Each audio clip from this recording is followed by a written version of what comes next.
자, 다섯 번째 시간 진행하도록 하겠습니다. 이번 시간에는 여름 교재 64페이지를 보세요.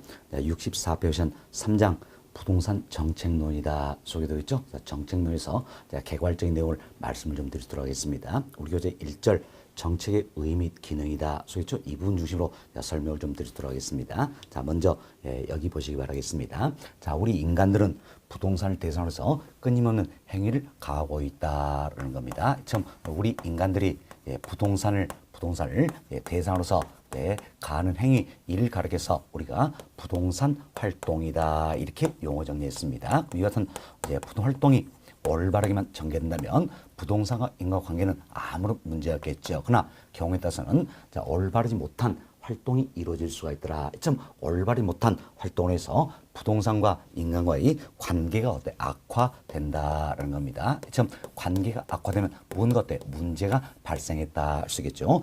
뭘 대상으로 문제 발생합니까? 부동산을 대상으로서 문제가 발생했다. 따라서 이를 우리가 이제 부동산 문제다 이렇게 표현합니다. 부동산 문제다라는 겁니다. 그럼 이 같은 부동산 문제도 여러 있겠죠. 토지 문제도 들어볼 수 있겠고, 다음은 주택 문제도 들어볼 수 있겠죠. 등등 여러 가지가 있다라는 겁니다. 이때 문제가 발생했어요. 문제가 발생하면 보고만 있을 수는 없다라는 이야기죠. 문제를 해결하기 위해서 노력을 해야 되겠다라는 겁니다. 참 부동산 문제를 해결해서 노력한다는 이야기는 결국 부동산과 인간과의 관계를 개선하고자 합니다라고 보시면 되겠습니다. 참 부동산 문제를 해결하기 위한 노력, 즉 관계 개선을 위한 노력은 누가 해야 됩니까? 우리 인간들이 해야 되겠다. 그래서 우리 자신도 노력을 하겠지만 정부도 공적인 노력을 가하고 있다는 겁니다. 이때 정부의 공적인 노력을 가리켜서 우리가 부동산 정책이다 이렇게 이야기하는 겁니다. 부동산 정책이다. 자, 그래서 용어 정리 다시 한번 합시다. 자, 보세요. 부동산 문제는 뭘 하겠습니까? 바로 올바르지 못한 부동산 활동으로 인해서 부동산과 인간과의 관계가 악화되는 여러 가지 모습을 부동산 문제란다라는 겁니다. 이 같은 부동산 문제를 해결하고자 하는, 즉 부동산과 인간과의 관계 개선을 위한 공적인 노력, 이걸 부동산 정책이다 이렇게 이야기하는 겁니다. 결국 부동산 정책은 공적인 부동산 활동이다 할 수 있겠죠. 공적인 부동산 활동이다. 따라서 공익을 중시한다는 이야기예요. 그렇지만 공익을 해야지 않는 범위에서는 사익도 존중이 돼야 된다 이렇게 참고하시면 되겠습니다. 그럼 이때 부동산 문제도 여러 가지가 있다고 했지요. 토지 문제, 주택 문제 등등 여러 가지가 있다. 이때 토지 문제를 해결하기 위한 공적인 노력을 우리가 토지 정책이다라고 이야기합니다. 다음 주택 문제를 해결하기 위한 공적인 노력을 주택 정책이다라고 이야기합니다. 또한 토지 문제, 주택 문제를 해결해서 조세도 활용하겠죠. 그래서 조세 정책도 있다라는 겁니다. 따라서 정부의 대표적인 부동산 정책에는 뭐가 있습니까? 토지 정책, 주택 정책, 조세 정책 등이 있다 이렇게 생각하시면 되겠습니다. 참 부동산 문제가 발생하면 정부는 정책을 통해서 해결을 하고자 할 거란 이야기예요. 그렇지만 정책을 통해서 해결하는 게 쉬운 일만은 아니더라라는 겁니다. 자, 보세요. 문제가 발생할 때 정책을 통해서 해결하기 쉽다면 정책 한 방에 끝나야 되겠죠. 그렇지만 현실적으로 한번 생각해 보세요. 한 방에 끝납니까? 안 끝나죠. 그래서 계속적으로 후속적 정책이 나오게 된다는 겁니다. 이는 무엇 때문일 것인가? 바로 부동산 문제만의 몇 가지 특징이 있기 때문이다라는 겁니다. 그래서 우리는 부동산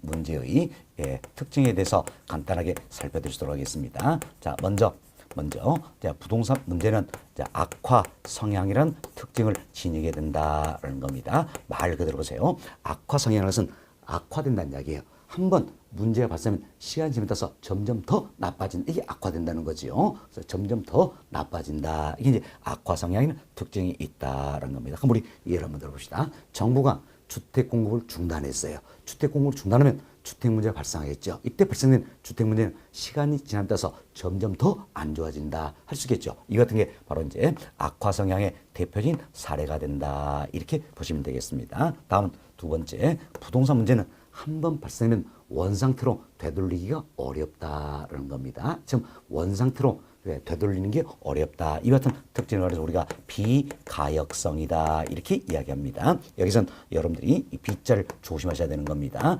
원상태로 되돌리기 어렵다. 이 특징을 뭐라 합니까? 비가역성이란다. 이렇게 보시면 되겠습니다. 그럼 대표로 우리가 이런 예를 한번 들어볼 수 있겠죠. 지가가 참 폭등합니다. 그럼 지가가 폭등한다. 사실 지가가 폭등해서 함유수보다 훨씬 더 높아져 있는 이 같은 지가의 상태를 가리켜서 우리가 지가고 이렇게 표현하는 겁니다. 지가고. 그래서 지가는 땅값이죠. 고는 높을 고자다라는 거면서 땅값이 함유수보다 훨씬 더 높게 형성되는 지가의 상태를 지가고 이렇게 표현하는 겁니다. 지가가 폭등했어요. 그럼 폭등하면 이 폭등한 지가가 원상태로 다시 돌아옵니까? 아니죠. 원상태로 돌아온 게 아니라 폭등한 채로 유지가 돼버리더라라는 겁니다. 그럼 원상태로 되돌리는 게 쉽습니까? 어렵습니까? 어렵다는 이야기예요. 이 특징을 뭐라 합니까? 비가역성이다. 이렇게 표현합니다. 다음 여기 또 우리 이런 예를 한번 들어봅시다. 지표면이 있어요. 지표면에 토층이 있겠죠. 자, 여기에 이 같은 토층이 있다라는 겁니다. 여기에 더도 말고 딱 10cm입니다. 10cm. 이 10cm를 파괴를 했어요. 환경오염시켰다는 이야기야. 이걸 원상태로 회복하는데 얼마나 걸릴 것인가? 학자들의 연구 보고서에 나면 1000년 걸린다고 합니다. 그럼 이도 원상태로 되돌리는 게 쉽습니까? 어렵습니까? 어렵다는 거죠. 비가역성을 설명하는 사례가 되겠다라는 겁니다. 다음은 세 번째, 부동산 문제는 지속성이란 특징이 있다라는 겁니다. 자, 말 그대로 지속된다는 이야기요. 한번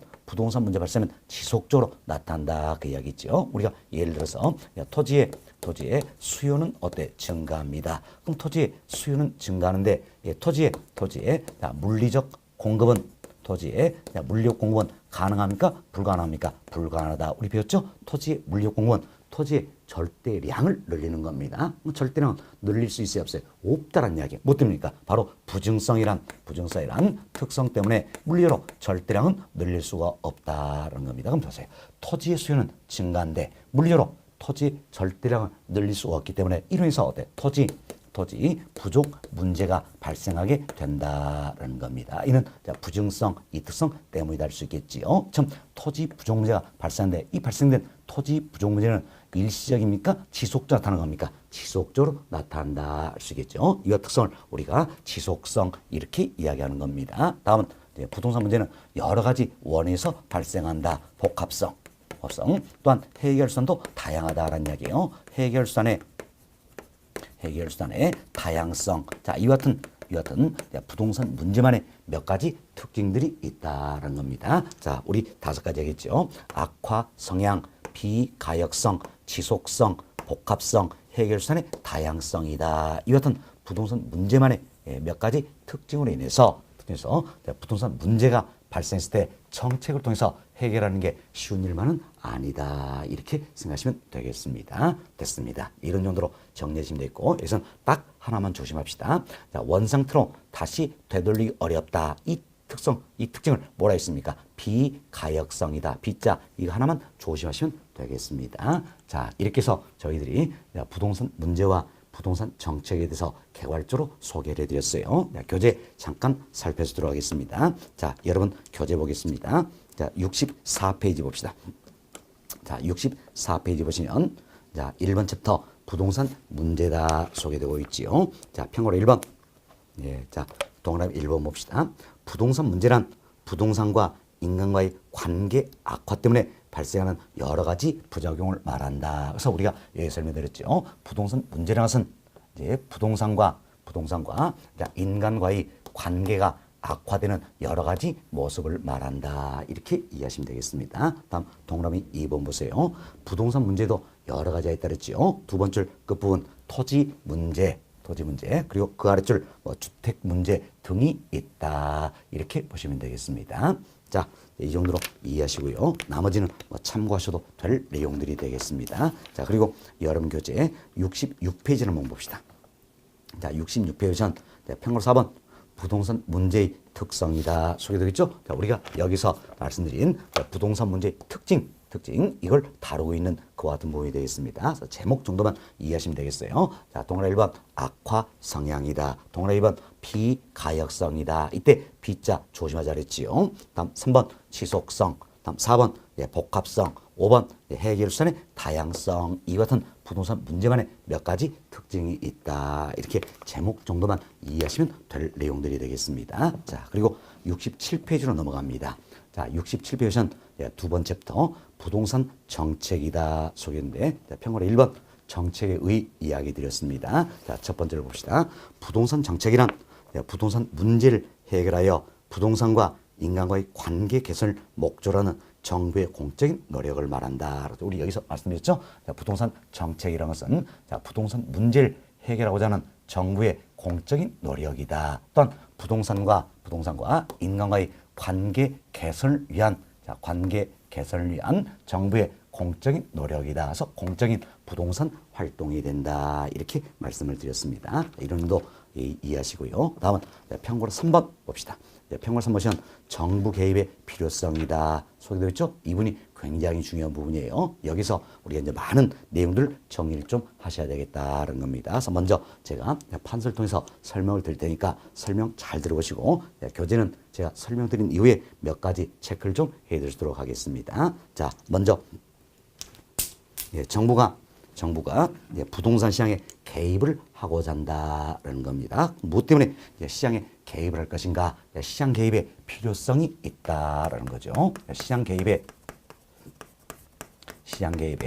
필요성이 있다. 이때 정부가 부동산 시장에 개입한다는 이야기는 결국 정부가 부동산 시장에서 정책을 시행하는 것이다. 이렇게 생각하시면 되겠습니다. 무엇 때문에 정책을 시행하도록 할 것인가? 무엇 때문에 시장에 개입을 할 것인가? 크게 우리가 두 측면에서 살펴볼 수가 있다는 겁니다. 자, 먼저 정치적 기능을 수행하기 위함이다라는 겁니다. 또한 경제적 기능을 수행하기 위함이다 할 수 있겠죠. 이때 정치적 기능을 수행한다는 이야기는 사회적인 목표를 달성하기 위함이다. 이렇게 보시면 되겠어요. 자, 사회적인 목표, 이를 달성하기 위함이다라는 겁니다. 자, 예를 들어서 무주택 서민을 위해서 임대료를 보조해 주겠다. 임대택을 공급해 주겠다. 이 같은 것들이 사회적 목표가 될 수 있겠지요. 이 같은 사회적 목표를 달성하기 위해서 정부는 시장에 개입을 하고자 한다. 이게 정치적 기능을 수행하는 예가 된다라고 보시면 되겠습니다. 그렇죠? 사회적 목표를 달성해서 효율성, 형평성 등을 추구하기 위함이다라는 겁니다. 자, 효율성, 형평성 등을 추구하기 위함이다. 이렇게 보시면 되겠습니다. 다음은 이제 두 번째로 경제적 기능을 수행하기 위해서 정부 시장에 개입하고자 한다는 겁니다. 이때 경제적 기능을 수행한다는 이야기는 시장의 실패 현상을 수정하기 위함이다라고 보시면 되겠습니다. 자, 그럼 먼저 여기서 여러분께 용어 정리해 드릴게. 시장의 실패 현상이다. 이 부분부터 용어 정리가 되셔야 되겠습니다. 자, 시장의 실패 현상 뭘 것인가? 말 그대로 보세요. 시장이 성공했습니까? 실패했습니까? 실패했다라는 이야기예요. 시장이 실패했다 이런 의미예요. 그럼 자, 보세요. 시장이 있으면 이제 시장기구 스스로가 자원의 최적 배분을 달성할 수 있어야 된다는 겁니다. 시장기구 스스로가 자원의 최적 배분을 달성할 수 있어야 된다는 겁니다. 자, 그럼 보세요. 시장기구 스스로가 자원의 최적 배분을 달성시켜 준다라면 시장이 제 역할, 제 기능을 다하고 있다 할 수 있겠죠.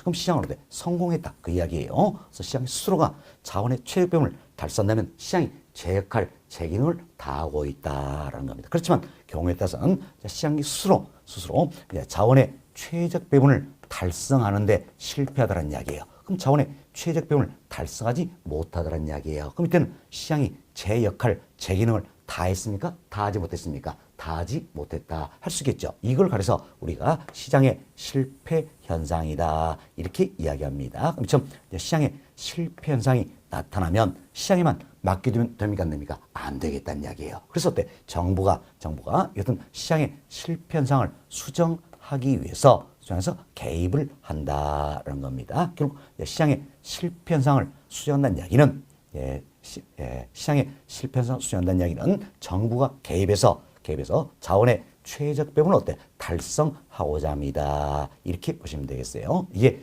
경제적 기능을 수행하는 사례가 된다라는 겁니다. 우리 조금 더 예를 한번 들어봅시다. 여러분들 자 여기 보세요. 이제 시멘트가 있어. 시멘트.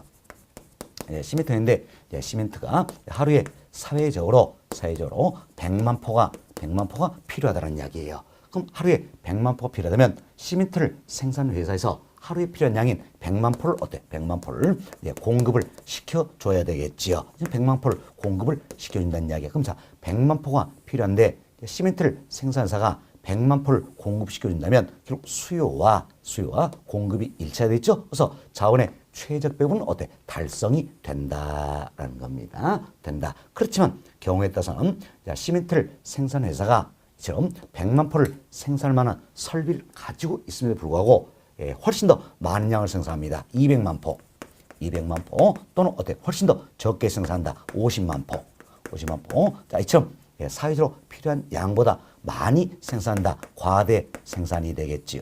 50만 포 적게 생산한다. 과소 생산이다 할 수 있겠죠. 그럼 처럼 과대 생산이 되거나 과소 생산이 된다면 이는 자원의 최적 배분을 달성했다 할 수 있어요, 없어요? 없다라는 이야기예요. 없다. 자, 이 경우가 결국 뭡니까? 시장의 실패 현상을 초래하는 케이스가 된다. 이렇게 보시면 되겠습니다. 그런데 이 같은 시장 실패 현상을 수정하기 위해서 정부가 개입한다는 이야기야. 그럼 정부는 개입해서 자 200만 포 생산되면 이때는 규제를 가하겠다는 이야기예요. 그럼 규제를 가해서 사회적 편향인 100만 포만 생산될 수 있도록 유도하겠다는 거지요. 다음 50만 포 생산을 했으면 이때는 정부가 생산을 적극 장려하겠지요. 장려해서 사회적 편향인 100만 포를 생산할 수 있도록 유도한다는 이야기예요. 이렇게 해서 자원의 최적 배분을 달성하고자 한다. 이게 결국 뭡니까? 시장의 실패 현상을 수정해서 정부가 개입하는 사례가 된다. 이렇게 보시면 되겠습니다. 자, 이처럼 정부가 부동산 시장에 개입하고 있는 이유는 크게 두 가지가 있다는 거죠. 하나는 정치적 기능을 달성하기 위함이고 또 하나는 경제적 기능을 달성하기 위함이다. 좀 더 구체한다면 사회적 목표를 달성하기 위함이며 시장의 실패 현상을 수정해서 자원의 최적 배분을 달성하기 위함이다라는 겁니다. 결국 효율성과 형평성 등을 추구하기 위해 정부는 개입하게 된다. 이렇게 이해하시면 되겠습니다. 자, 그럼 이와 관해서 부동산 시장에서도 이처럼 이제 시장의 실패 현상이 나타난다는 이야기예요. 나타난다서 부동산 시장에서 시장의 실패를 초래하는 원인들에서 정리할 수 있도록 하겠습니다. 자, 여기 보세요. 시장의 실패 현상을 초래하는 원인들이다라는 건데, 자, 먼저 우리 배웠습니다. 부동산 시장은 완전합니까? 불완전합니까? 불완전하다라는 거죠. 처음 시장의 불완전성 이 자체가 시장 실패 초래하는 가장 대표적인 원인이 된다 할 수 있겠습니다. 시장이 불완전하다는 이야기예요. 처음 시장이 불완전하기 때문에 때에 따라서는 독점, 때에 따라서는 과점의 기업이 등장할 수가 있다라는 겁니다. 이때 독점, 과점 이걸 모아가지고 우리가 독과점 이렇게 표현하는 겁니다. 이때 독점은 제품을 생산하는 기업이 딱 하나만 있는 경우예요. 예를 들어서 우리나라의 시멘트를 국내 경제만 가정합니다. 우리나라의 시멘트를 생산사가 딱 하나밖에 없다는 이야기예요. 이게 독점이다 할 수 있겠죠. 반면 시멘트를 생산사가 두세 개, 좀 아주 소수란 얘기예요. 소수. 이게 뭡니까? 과점이다. 이렇게 보시면 되겠습니다. 참 독점이나 과점은 시장이 불완전하기 때문에 나타나는 유형이에요. 만약에 시장이 완전하다면 독점이나 과점의 기업들은 나타날 수가 없는 겁니다. 시장이 불완전하기 때문에 나타난다라는 이야기예요. 그럼 자, 보세요. 시멘트를 생산사가 딱 하나밖에 없다. 독점. 아니면 두세 개 소수 이렇게 존재한다는 이야기예요. 과점. 그럼 이 같은 경우에는 자, 하루에 필요한 양인 100만 포를 생산하려고 할까 안 할까요? 안 하겠죠? 왜 그렇습니까? 100만 포를 생산할 설비를 갖추고 있음에도 불구하고 더 적게 생산한다는 이야기예요. 50만 포 이렇게 적게 생산한다. 그럼 시멘트가 부족하다. 아우성이겠죠. 풍기현상 이래서 시멘트 가격은 상승한다. 그래서 초과율을 얻을 수가 있다라는 이야기예요. 만약에 기업이 무수히 많이 존재한다면 A라는 특정 회사가 돌 생산하면 나머지 회사가 또 생산할 수 있겠죠. 그러나 독점, 과점의 경우에는 그렇지 않더라라는 이야기죠. 그래서 독과점 이와 같은 경우에는 이 가격 폭등 이걸 유도함으로써 초과율을 얻기 위해서 사유로 필요한 것보다 훨씬 더 적게 생산을 하게 된다. 그래서 과소 생산의 문제가 발생하게 된다. 이래서 자원의 효율적 배분을 어렵게 하는 거지요. 시장의 실패를 초래한다. 이렇게 보시면 되겠어요. 또한 부동산도 개별성의 특성이 있습니다. 개별성의 특성이 있기 때문에 자원의 효율적 배분을 어렵게 한다. 왜? 개별성 특성에서 공급 독점이 유발될 수 있지요. 그래서 자원의 효율적 배분을 어렵게 한다. 시장 실패를 초래하는 원인이 된다. 이렇게 생각하시면 되겠습니다. 다음 두 번째, 정보의 비대칭성이다. 이와 같은 현상을 들어볼 수 있겠지요. 정보의 비대칭성은 정보가 대칭적이지 못하다는 이야기예요. 대칭적이지 못하다. 자, 이때 B자 주셔야 되는데, 자, 먼저 우리가 이 부분도, 자, 이것 좀 합시다. 정보의 대칭성이라는 게 있어요. 이 정보의 대칭성이 것은 정보가 어때? 대칭적이다라는 이야기죠. 정보가 대칭적이라는 이야기는 시장 참여자 모두가 모든 정보를 알고 있다라는 이야기. 그럼 결국 시장 참여자 모두가 모든 정보를 알고 있기 때문에 시장 참여 간의 정보의 차이가 존재치 않는다는 겁니다. 정보의 차이가 존재치 않기 때문에 정보 차이는 초과율이 있어요, 없어요? 없다라는 겁니다. 결국 정보가 대칭적인 이야기는 완전 경쟁 시장을 뜻하는 겁니다. 그러나 부동산 시장은 완전합니까? 불완전합니까? 자, 불완전하다 그랬죠. 시장이 불완전이기 때문에 정보는 대칭적입니까? 비대칭적입니까? 비대칭적이다. 정보가 비대칭적이어서 시장 참여에 정보의 차이가 존재한다는 이야기예요. 이래서 초과인이 존재할 수 있고 거래 질서를 물랑케 한다. 그래서 자원의 효율적 배분을 어렵게 하겠죠. 시장의 실패를 초래하는 원인이 된다는 겁니다. 자, 보세요. 정보가 대칭적이라면 이와 같은 이유만으로는 시장 실패 상황은 나타나지 않는다는 겁니다. 그러나 부동산 시장은 정보가 어때? 비대칭적이다. B자 조심하자 그랬죠? 비대칭적이다. 이래서 시장의 실패를 초래하게 된다는 겁니다. 다음 세 번째, 규모의 경제라는 현상을 들어볼 수 있겠습니다. 이때 규모의 경제는 뭘 할 것인가? 자, 용어 정리부터 합시다. 생산, 즉 공급을 늘리면 늘릴수록 장기적으로 평균 비용이 감소하는, 자, 이와 같은 현상을 우리가 규모의 경제다 이렇게 이야기하는 겁니다. 자, 보세요. 생산을 늘린다. 이래서 장기적으로 평균 비용, 즉 원가가 떨어진다는 이야기예요. 결국 10개 생산할 때보다는 100개 생산할 때 한 개당 원가는 더 줄어들고 100개보다는 10,000개 생산했을 때 한 개당 원가는 더 줄어든다. 이 같은 게 바로 규모의 경제다라는 겁니다. 그럼 잡으세요. 우리가 이 시멘트 산업에 규모의 경제가 존재한다 가져가자는 이야기예요. 지금 규모의 경제가 존재한다면 시멘트를 생산하는 회사 입장에서는 나와 똑같은 시멘트를 생산하는 회사가 시장에 들어오는 걸 좋아할까요? 싫어할까요? 싫어하겠지요. 그럼 시장에 들어오지 못하도록 방해를 하겠다. 장벽을 유도하겠다는 이야기예요. 그럼 지금 시장에 들어오지 못하도록 하기 위해서는 어떻게 될 것인가? 그죠? 자, 원가를 뚝 떨어뜨려야 되겠지요. 지금 원가를 뚝 떨어뜨리면 이 떨어진 원가를 맞출 수 없기 때문에 시장에 들어오질 못한다는 이야기예요. 지금 원가를 뚝 떨어뜨리기 위해서는 어떻게 됩니까? 몽땅 생산을 해버린다는 겁니다. 그래서 이제 과대 생산이 이루어질 수가 있다라는 이야기예요. 규모의 경제가 존재하는 경우에는 진입 장벽을 유도하기 위해서 그래서 과대 생산의 문제가 나타나게 된다. 이도 자원의 효율적 배분을 어렵게 한다. 시장 실패를 초래하는 하나의 원인이 된다. 이렇게 보시면 되겠습니다. 자, 다음 네 번째로 외부 효과 문제를 들어볼 수 있겠습니다. 외부 효과 이는 굉장히 중요한 내용이에요. 중요하니까 잠시 후에 다시 더 구체로 이야기를 드리도록 하겠습니다. 다섯 번째 공공재의 문제를 들어볼 수 있겠는데 이때 공공재라는 것은 공공의 목적으로서 생산된 재화나 서비스를 우리가 공공재다 이렇게 이야기합니다. 그래서 공공재도 여러 가지 있겠죠. 우리 부동산 관련해서도 도로라든지 공원, 가로등, 상하수도 모두가 공공재 성격을 지니고 있다는 겁니다. 이때 이 같은 공공재는 공공재는 소비의 비배제성과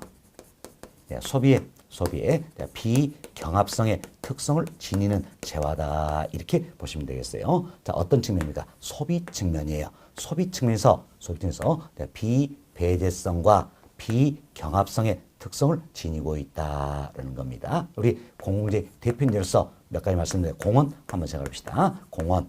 자, 일 가지고 우리 한번 살펴보시도록 하겠죠. 자, 여기 보세요. 소비의 비배제성이라선 자, 공공재는 소비에 있어서 배제시킬 수 없다. 이 같은 특성이에요. 자, 소비에서 배제시킬 수 없다라는 겁니다. 그럼 자, 여기에 이 같은 공원이 있다는 이야기예요. 이 공원인데 자, 이 A라는 특정인에게 공원 이용하지 말라. 이렇게 할 수 있어요, 없어요? 없다는 이야기 없다. A에게 이용하지 말라 그래도 이 사람한테 공원 이용할 수 있죠? 이처럼 소비했을 때 배제시킬 수 없다라는 겁니다. 없다. 이게 소비의 비배제성이다라는 겁니다. 자, 그럼 지금 소비에서 배제시킬 수가 없다라는 이야기예요. 따라서 내가 대가를 지불하려고 할까 안 할까요? 안 하겠죠? 마치 버스비 안 내고 버스 타려는 자, 무임승차 현상이 나타날 수가 있다라는 겁니다. 무임승차 현상이 나타날 수가 있더라. 또한 공공재는 소비에서 배제시킬 수 없기 때문에 사적 시장에 생산을 맡기려면 내가 생산하려고 할까 안 할까요? 안 하겠죠? 내가 직접 생산하지 않아도 나는 소비스 배제되지 않는다는 이야기예요. 따라서 공공재는 사적 시장에 생산을 맡기려면 사회적 평보다 적게 생산하겠죠? 과소 생산이 이루어진다는 겁니다. 이처럼 소비의 비배제성이라는 특성에서 무임승차 문제가 다르고 과소 생산이 이루어진다. 이래서 자원의 효율적 배분을 어렵게 한다는 거죠. 결국 시장 실패를 초래한 원인이 된다. 결국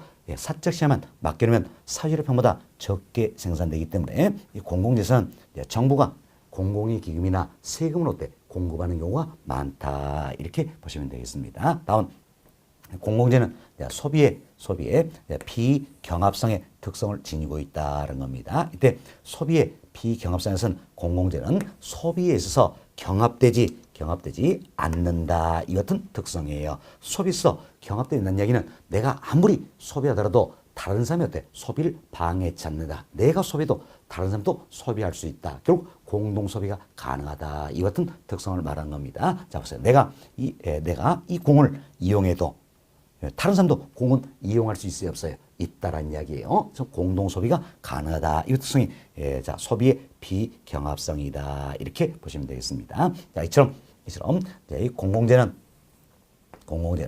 소비의 비배제성, 소비의 비경합성이나 특성을 지닌 재화를 말한다 생각하시고, 이 소비의 비배제성 이론에서 무임승차, 과소 생산의 문제 등이 나타나기 때문에 자원의 효율적 배분을 어렵게 한다. 그래서 시장 실패를 초래하게 된다는 겁니다. 자, 이렇게 해서 저희들은 부동산 시장에서 시장 실패를 초래하는 원인들에서 구체적으로 살펴드렸습니다. 자, 먼저 시장의 불안전성 들어볼 수 있겠지요. 시장이 불안전해서 독점, 과점의 기업이 등장할 수 있다라는 거. 다음 정보의 비대칭성이다. B자 조심하자 그랬죠. 다음 규모의 경제가 존재하는 경우. 다음 외부 효과 문제라든지 공공재 문제 등을 들어볼 수 있더라. 이렇게 생각하시면 되겠습니다. 그래서 이제 실패 원인 정리해 드렸고, 다음은 이제 시장 실패 원인 관련해서 또 대표적인 하나의 원인이 될 수 있는 외부 효과 여기에 대해서 좀 더 구체적으로 이야기 드리도록 하겠습니다. 자, 외부 효과라는 게 있어요. 자, 이 외부 효과는 쉽게 표현하면 외적인 요인에서 대상상 가치에 영향을 미치는 걸 말한다라는 겁니다. 자, 이처럼 이 같은 부동산이 있어요. 이 부동산은 외적인 요인에서 때에 따라서는 긍정적인 영향을 받을 수 있고 때에 따라서는 부정적인 영향을 받을 수도 있다는 이야기예요. 참 외적인 요인에 의해서 대상상 가치에 영향을 미치는 걸 우리가 외부 효과다. 이렇게 이야기합니다. 이 같은 외부 효과도 좀 더 구체로 정의를 한번 내려보자라는 거예요. 이때 외부 효과라는 것은 시장을 통하지 않습니다. 만약에 시장을 통해버리면 외부 효과라 할 수가 없다는 이야기예요. 참 시장을 통하지 않냐고 제3자에게 의도하지 않은 결과를 끼쳐주는 거지요. 자, 의도한 결과라면 외부 효과라 할 수가 없는 겁니다. 그래서 외부 효과 대기선 시장을 통하지 아니하고 제3자에게 의도하지 않는 결과를 미친다라는 겁니다. 이때 의도하지 않는 혜택, 즉 이익을 줄 수도 있고 의도하지 않는 손해를 줄 수도 있다라는 겁니다. 누구 입장입니까? 바로 외부 효과를 유발시키는 어때? 주체의 입장이다. 이렇게 보시면 되겠어요. 참, 외부 효과를 유발시키는 주체 입장에서는 자, 시장을 통하지 아니하고 제3자에게 의도하지 않는 이익이나 손해를 줄 수가 있다는 겁니다. 자, 이때 시장을 통하면 외부 효과를 할 수가 없다고 했습니다. 또 의도한 결과라면 외부 효과를 할 수가 없다. 정확히 기억하셔야 됩니다. 자, 시장을 통하지 아니하고 제3자에게 의도하지 않는 자, 이익이나 손해를 끼치는 것이다라는 겁니다. 이때 지금 이익을 주지만 그에 따른 어때?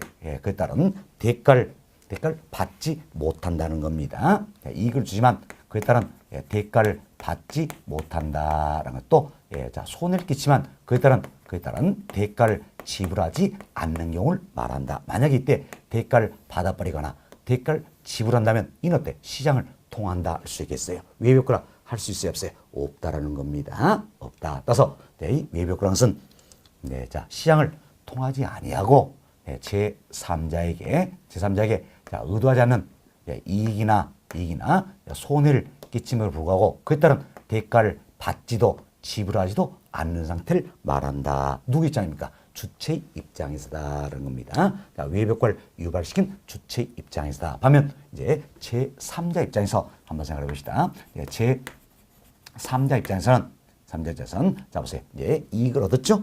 그에 따른 대가를 지불할까 안 할까요? 안 하겠지요. 제3자 입장에서는 대가 없는 이익을 얻는 경우다. 참 대가 없는 이익을 얻는다면 좋아야 안 좋아요? 좋죠. 그래서 이제 좋다 해서 이를 가리켜서 우리가 어때? 정의 외부 효과다. 이렇게 이야기하는 겁니다. 정의 외부 효과다. 다른 말로 외부 경제 이렇게 표현하는 겁니다. 외부 경제다. 다음 자 주체 입장에서는 비록 의도하지만 손해를 끼칩니다. 그에 따른 대가를 지불하지 않는 경우죠. 그럼 제3자 입장에서는 손해를 본데 대가가 있어요, 없어요? 없다. 그 이야기죠. 그래서 제3자 입장에서는 대가 없는 손해를 보는 경우다. 그럼 제3자 입장에서는 좋아요, 안 좋아요? 안 좋잖아요. 그렇죠? 이때가 바로 뭡니까? 부의 외부 효과다 할 수 있겠죠. 이를 우리가 외부 불경제 또는 외부 비경제다 이렇게 표현하는 겁니다. 그래서 이제 제3자 입장에서 이해하시면 아주 쉽다라는 이야기야. 제3자 입장에서 대가 없는 이익을 얻는다. 좋죠. 정의 외부 효과, 외부 경제다. 대가 없는 손해를 봅니다. 안 좋다는 이야기, 안 좋다. 이때는 뭡니까? 부의 외부 효과, 외부 불경제란다라는 겁니다. 참 외부 효과에는 크게 두 가지가 있다 알 수 있겠죠? 뭐가 있습니까? 바로 정의 외부 효과 그리고 부의 외부 효과 두 가지가 있다. 이때 정의 외부 효과는 다른 말로 외부 경제, 부의 외부 효과는 외부 불경제 이렇게 표현한다는 겁니다. 참 외부 효과는 크게 두 가지가 있다 생각하시고 이것은 외부 효과는 이제 생산 과정에서 뿐만이 아니라 소비 과정에서도 나타나고 있다. 결국 생산에 있어서 정의 외부 효과, 부의 외부 효과 사례겠죠. 또한 소비에 있어서 정의 외부 효과, 부의 외부 효과 이런 사례가 있다. 그래서 외부 효과는 생산뿐만 아니라 소비 과정에서도 나타나게 된다. 이렇게 보시면 되겠습니다. 자, 그럼 이것은 외부 효과는 토지의 어떤 특성 때문에 나타날 것인가? 자, 먼저 우리 생각합시다. 자, 보세요. 이 토지는 움직이지 않습니다. 움직이지 않기 때문에 외적인 요인에 의해서 경우에 따라서는 긍정적으로, 경우에 따라서는 부정적으로 영향을 받는다는 이야기예요. 어떤 성입니까? 바로 부동성이다 할 수 있겠죠. 부동성. 또한 이 토지는 또 다른 토지와 이렇게 인접되어 있다. 인접된 토지로부터 영향받겠지요. 인접성. 자, 이처럼 외부 효과는 토지의 부동성 그리고 인접성과 밀접한 관련이 있다. 이렇게 생각하시면 되겠습니다. 자, 다음은 이제 부동산 시장에서 나타날 수 있는 정의 외부 효과, 부의 효과 이 사례를 통해서 몇 가지 더 말씀 좀 드리도록 하겠습니다. 자, 그럼 우리가 이런 예를 한번 들어봅시다. 여기에 자, 주거지역이 있습니다. 주거지역이 있다라는 이야기예요. 뭐 주택시장 좋습니다. 그럼 나도 이 주거지역에 처음 어때? 집을 하나 가지고 있다는 이야기예요. 가지고 있는데 이 주거지역 근처에 대규모의 생태공원이 조성이 됩니다. 그럼 생태공원이 조성되면서 주거적 이 지역의 쾌적성은 어때? 향상이 되겠지요. 쾌적성은 향상이 된다. 그럼 쾌적성이 향상되니까 당연히 주거지로서 유용성이 높아진다는 이야기예요. 사실 이 주거지의 유용성은 크게 두 가지가 있어요. 환경적으로 쾌적해야 된다. 쾌적성, 생활이 편리성. 참 쾌적성, 편리성 이 두 가지가 주거지의 대표인 유용성이 되겠습니다. 그럼 자 보세요. 쾌적성이 향상되면 주거지로서 유용성이 높아지기 때문에 당연히 이 주택의 가치도 어때? 상승을 하게 된다. 이렇게 보시면 되겠습니다. 그럼 이때 여기 보세요.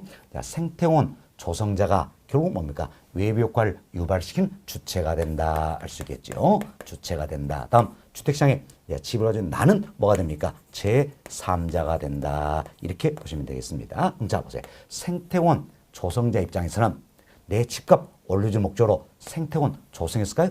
그렇진 않았겠지요. 그럼 의도했어요? 의도하지 않았어요? 의도하진 않았다는 이야기예요. 참 의도하진 않았어요. 그렇지만 이익을 주고 있다는 이야기예요. 그렇다면 대가를 받아요? 못 받아요? 못 받는다? 할 수 있겠죠. 자 보세요. 생태공원 조성돼서 내 집값 올라갔어요. 집값 2천만 원 올라갔다 해서 2천만 원 생태공원 조성자에 갖다 줍니까? 미쳤어요? 안 갖다 주잖아요. 그죠? 따라서 생태공원 조성자 입장에서는 비록 의도하지 않았지만 이익을 끼침에도 불구하고 그에 따른 대가를 받지 못한다는 겁니다. 반면 제3자인 내 입장에서는 어때? 대가 없는 이익을 얻는다 할 수 있겠죠. 바로 이 사례가 이제 부동산 시장에서 나타나는 정의 외부 효과 대표적인 사례가 되겠다는 겁니다. 정의 외부 효과다라는 겁니다. 또한 정의 효과를 다른 말로 우리가 이제 외부 경제다 이렇게 표현을 하고 있지요. 정의 외부 효과, 외부 경제 사례가 되겠다 이렇게 보시면 되겠습니다. 자, 그럼 보세요. 이제 정의 외부 효과, 외부 경제가 존재한다는 이야기예요. 그럼 자, 생태공원 조성자 입장에서 생각합시다. 그럼 생태공원 조성자 입장에서는 비록 의도하지 않았지만 이익을 끼침에 불구하고 대가를 받지 못한다는 이야기예요. 그럼 이 같은 경우에 내가 생태공원 조성하려고 하겠어 안 하겠어요? 안 한다는 이야기지요. 따라서 사적 시장에 생산을 맡겨놓으면 사회적 필요보다 적게 생산된다. 결국 과소 생산의 문제가 나타난다는 이야기예요. 참 과소 생산의 문제가 나타날 때는 자원의 효율적 배분을 어렵게 한다라는 겁니다. 그래서 시장에 실패 현상을 초래하게 돼 있고 이 같은 시장의 실패 현상을 수정하기 위해서 정부가 개입을 하게 된다는 겁니다. 그럼 정부는 개입해서 사회적으로 필요한 양만큼 생산될 수 있도록 유도를 해야겠죠. 일리선 생산을 장려하게 된다는 겁니다. 그래서 정부는 생산을 장려하게 된다라는 거죠. 생산을 적극 장려한다. 이걸 우리가 이제 조장 정책이다 이렇게 이야기합니다. 조장 정책이다.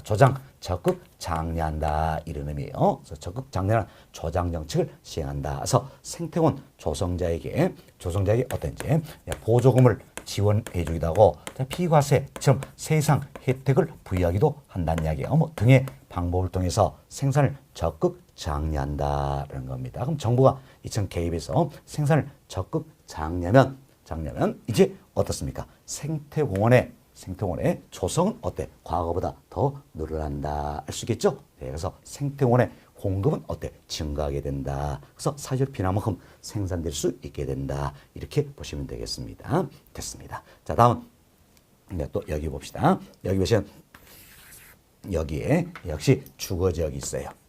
주거지역, 주택 시장이다. 좋습니다. 나도 여기에 이렇게 집을 하나 가지고 있다는 이야기예요. 가지고 있는데 이 주거지역 근처에 대규모의 시멘트 공장이 들어섭니다. 시멘트 공장이 들어서는데 시멘트 공장이 시멘트를 생산하는 과정에서 환경 오염 물질을 배출하고 있다는 이야기예요. 환경 오염 물질 배출하고 있다. 그래서 이 지역의 대기도, 수질도, 토양도 오염이 되고 있죠. 그렇지만 여기에 따른 아무런 규제가 없다는 이야기예요. 자, 이로해서 이 지역의 쾌적성은 좋아질까요? 안 좋아질까요? 안 좋아진다 할 수 있겠죠. 그럼 쾌적성이 안 좋기 때문에 주거지로서 유용성이 떨어진다는 이야기예요. 떨어지니까 내 집의 가치도 떨어지겠다 이렇게 보시면 되겠습니다. 밑에 여기 보세요.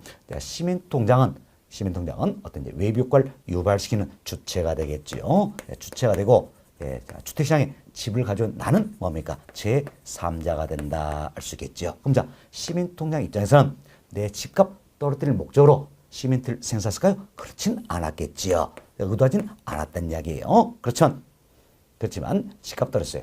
손해를 끼쳤죠? 여기 따른 시민통장은 대가를 지불합니까? 안 합니까? 안 하잖아요.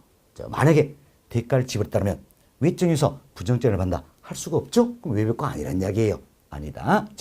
대가를 지불하지 않는다라는 겁니다. 자, 그럼 주체 입장에서는 이처럼 비록 의도하지 않았지만 손해를 끼침에 불구하고 대가를 지불하지 않는다라는 겁니다. 반면 제3자인 내 입장에선 어떻습니까? 이제 외적 요인에서 손해를 보죠. 그에 따른 대가가 있어요, 없어요? 없다. 그래서 대가 없는 손해를 보고 있다라는 겁니다. 이처럼 주체 입장에서는 비록 의도하지 않았지만 손해를 끼침에 불구하고 대가를 지불하지 않는다. 제3자인 내 입장에서는 대가 없는 손해를 보게 된다는 겁니다. 이게 바로 뭐가 되는 겁니까? 부동산 시장에서 나타나는 부의 외벽과의 대표적인 사례가 된다는 겁니다. 부의 외벽과를 우리가 이제 외부 불경제다 이렇게도 표현한다 그랬습니다. 자, 그럼 참 부의 외벽과 나타난다는 이야기예요. 나타난다. 이때 사적 시장에 생산을 맡겨놓으면 어때? 자, 시민통장 입장에서는 어때? 비록 의도했지만 손을 끼치면 불구하고 대가를 지불하지 않는다는 이야기예요. 이때가 어때? 절호의 기회다 할 수 있겠죠. 그래서 몽땅 생산을 해버린다는 이야기예요. 과대 생산이 이루어진다.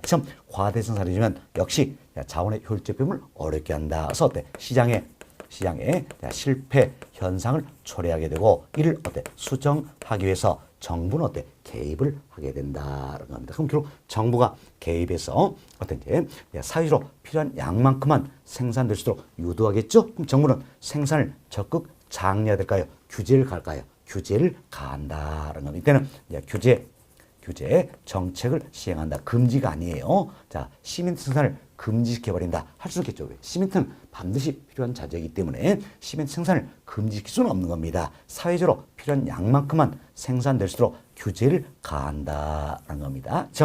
규제를 가하기 위해서는 어떤지 규제를 가하기 위해서는 이제 시멘트 통장에 환경 오염물질 배출에 따른 부담금을 부과할 수 있겠지요. 다음은 중과세 할 수도 있다. 그리고 토지 이용을 규제할 수가 있다는 겁니다. 이때 토지 이용 규제의 가장 대표적인 수단이 바로 앞으로 우리 많이 배우게 되죠. 지역지구제라는 게 있어요. 지역지구제. 그래서 이제 용도지구 이런 걸 지정해서 어울리는 토종을 못하도록 행정을 가하겠다. 주거적 근처에 시민통장 어울리지 않는다. 이건 어때? 못하도록 행정을 가하겠다라는 겁니다. 참 지역지구제 를 통해서 그래서 부의 외비효과 이를 어때? 제거 또는 감소시켜 볼 수 있다는 겁니다. 그리고 규제 정책을 시행합니다. 그럼 어때? 시민통장에 환경 오염물질 배출에 따른 부담금을 부과하시겠어요. 그럼 정부가 규제를 가했네요. 시행 개입했습니다. 그럼 이때는 시민통장은 부담금을 내야 되겠죠? 근데 부담금을 내야 되기 때문에 당연히 부담을 내는 만큼 원가 상승 요인이 된다. 따라서 시멘트의 공급은 증가할까요? 감소할까요? 감소하게 된다. 그래서 시멘트의 공급은 감소하게 된다는 겁니다. 그래서 사회적 필요만큼 생산될수록 정부는 유도하게 된다. 이렇게 보시면 되겠어요. 자, 이렇게 해서 저희들이 이제 외부효과 아주 구체적으로 설명을 좀 드렸습니다. 설명인데 외부효과에는 크게 두 가지가 있다는 거죠. 하나는 뭡니까? 정의 외부효과, 즉 외부 경제라는 게 있지요. 또 하나는 부의 외부효과, 외부 불경제라는 게 있다라는 겁니다. 자, 용어 정리 잘 해놓으시고요. 이때 보세요. 정의 외부효과, 부의 외부효과 모두가 시장의 실패를 초래하는 요인이 된다라는 겁니다. 사실 이제 제3자인 내 입장에서 보면 정의 외부효과는 긍정적인 영향을 받으니까 좋잖아요. 대가는 이익을 얻으니까 좋잖아요. 그래서 시장 실패와 관련이 없을 것이다. 이런 생각인데 잘못된 생각이에요. 자, 여기 보세요. 정의 외부효과 부의 외벽과 모두가 어때? 자, 시장의 실패를 초래하는 요인이 된다 생각하시고, 자, 이를 수정하기 위해서 정부가 개입한다는 겁니다. 결국 시장의 실패는 정부의 어때? 시장 개입의 이론적인 근거가 되고 있다 생각하시면서, 자, 이런 정도 내용을 좀 이해해 놓으시면 되겠습니다. 상당히 이 부분도 어때? 어려운 내용들이에요. 그렇지만 여러분들이 자꾸 들을수록 조금 더 이해되고 쉬워질 겁니다. 그래서 기본적으로 몇 가지 말씀을 좀 드렸어요. 자, 교재 통해서 간략하게 살펴보도록 하겠습니다. 자, 교재 봅시다. 교재 67페이지예요. 자, 67페이지는 평로 3번. 평로 3번. 정부의 개입의 필요성이다. 결국 이분이 시장 개입의 필요성. 시장 개입의 필요성이 되겠죠. 정부가 왜 시장에 개입할 것인가? 무엇 때문에 정책을 시행할 것인가? 이 문제 되겠죠. 크게 두 가지를 했습니다. 동원의 1번의 기억본 보세요. 정치적 기능을 수행하기 위함이다. 이는 뭡니까? 사회적 목표를 달성하기 위해서 정부가 어때? 시장에 개입하는 것이다. 알 수 있겠죠? 2번 경제적 기능을 수행하기 위해서 정부가 개입하게 된다는 겁니다. 자, 시장 기능이 효율적이 못할 때, 자, 시장 기능이 효율적이 못하다는 이야기는 결국 뭡니까? 시장에 실패 현상이 나타난다는 이야기지요. 자, 이에 수정을 위해서 시장에 개입하게 되는, 결국 시장의 실패 현상을 수정해서 정부가 개입하게 된다는 겁니다. 다음 동그라미 2번 한번 봅시다.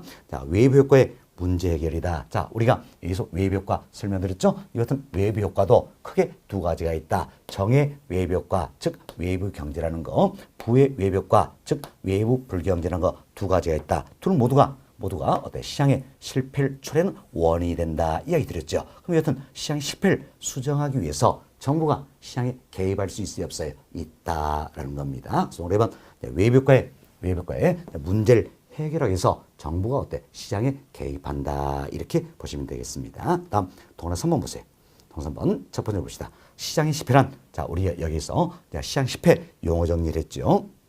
시장 기구가 최적의 자원 배분을 달성하지 못한 경우를 의미한다. 그래서 시장 기구 스스로가 자원의 최적 배분을 달성하지 못하는 경우, 이걸 우리가 시장의 실패다. 이렇게 이야기했습니다. 자, 이때 정부가 개입하여 이를 보정한다. 그럼 처음 시장의 실패 현상이 나타나면 정부가 어때? 시장에 개입해서 이걸 어때? 수정하고자 한다. 그래서 시장의 실패 현상은 정부가 어때? 부동산 시장에 개입하는 이론적인 근거가 되고 있다. 이렇게 보시면 되겠습니다. 이 정도 이해하시고 다음 페이지 한번 봅시다. 68페이지예요. 여기선 평골 4번 외부 효과다 소개되는데, 저희들이 외부 효과 구체로 이야기를 좀 드렸죠. 크게 두 가지가 있다. 동일 1번 여기 있네요. 정의 외부 효과다 할 수 있겠죠. 정의 외부 효과다. 그래서 기억번에 두 번째 끝부분 예를 한번 보세요. 예를 보시면, 자, 자연환경의 쾌적성이다. 자, 공원 나와 있죠. 이처럼 생태원이 조성되면서 쾌적성이 향상된 경우 대표인 예가 된다. 이렇게 보시면 되겠습니다. 니은번 보세요. 니은번. 자, 정부가 개입하여 생산을 늘릴 수 있도록 조세 혜택을 주거나 보조금 등을 지급하는 정책을 시행한다. 자, 정의 외부 효과 이도 어때? 시장 실패를 초래하겠죠. 이를 수정하기 위해서 정부가 개입한다. 그래서 조세 혜택을 준다. 비과세, 이것은 조세 혜택. 다음 보조금 지불할 수 있겠죠. 이렇게 이해하시면 되겠습니다. 다음 하단에 동그라미 2번이에요. 동그라미 2번 부의 외부 효과다. 바로 여기서 이야기 드렸죠. 부의 외부 효과 또는 외부 불경제다 할 수 있겠네요. 자, 기억번 두 번째 끝부분 예가 나와 있죠. 주거적 내 공해 배출 공장 입지 시 오염물질 방류다. 어때? 주거지 근처에 시민통장이 들어서 환경 오염물질 배출하는데 아무런 규제가 없더란 이야기야. 이게 대표적인 사례가 된다. 이렇게 생각하시면 되겠죠. 다음 니은번 보세요. 정부가 개입하여 공해 배출 공장에게 부담금을 부과하거나, 자, 이처럼 부담금을 부과하거나 과세에 일통해서 어때? 시장 실패를 수정하기 위한 정책을 가하게 된다. 규제를 가하게 된다. 이렇게 이해하시면 되겠습니다. 자, 이런 정도로만 먼저 이해를 좀 해놓으시면 될 것 같네요. 자, 이렇게 해서 1절 부동산 정책의 의미 및 기능에 대해서 이야기를 좀 드렸습니다. 이런 말씀을 드리고, 자, 2절은 토지 정책이에요. 2절은 우리가 했던 토지 정책, 그리고 3절은 주택 정책, 4절은 조세 정책이다. 그래서 구체적인 정책들을 소개하고 있는데, 자, 이들은 저희들이 본 과정에서 더 세부적으로 다룰 내용이다 생각하시고 본 기초서 과정에서는 이런 정도로만 이해를 좀 해놓으시기 바라겠습니다. 자, 이번 시간은 여기까지 말씀을 드립니다. 그래서 3장 정책론 마무리해 드렸고요. 다음 시간에는 4장 부동산 투자론에 대해서 설명을 좀 드리도록 하겠습니다.